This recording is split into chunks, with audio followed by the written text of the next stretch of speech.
Hello, so this is the last video and the last task of our 182. 182?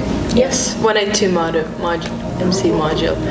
And the main focus of this task is smells, and we've chosen the smell of coffee because as students we can personally identify with it because of the early mornings when we need to have a kickstart to the day, and as well as late night editing and deadlines that need to be met at the last moment. So yeah, coffee is quite important to us. Yeah, definitely. And in the lecture we were talking about Western bias is that sight is seen as the most formative and intellectual of the senses.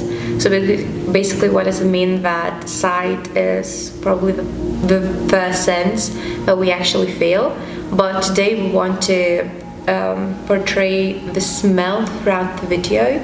So we want to portray the coffee smell, and we're gonna explain to you how does it smell and how does it make us feel, basically.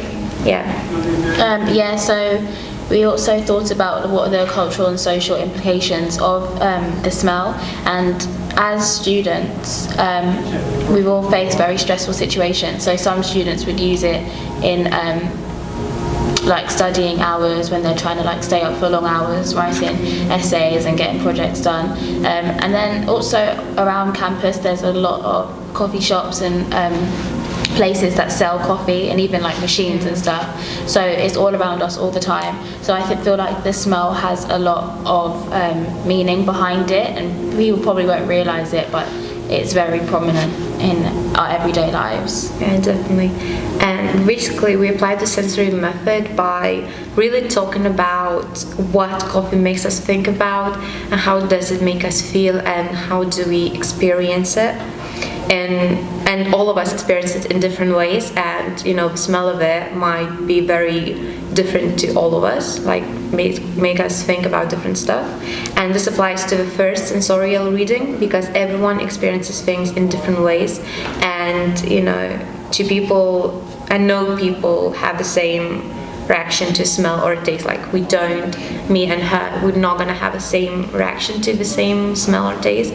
So it's gonna be very interesting to, you know, we're gonna try to portray how do we feel about it and how does it make us feel. So yeah.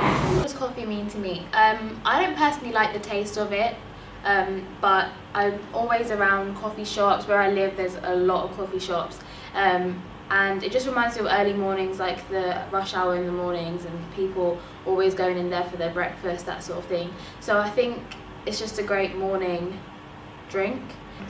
What does coffee mean to me? Well, I used to hate it, but now I kind of love it. Just because once one of my friends dragged me into a coffee shop.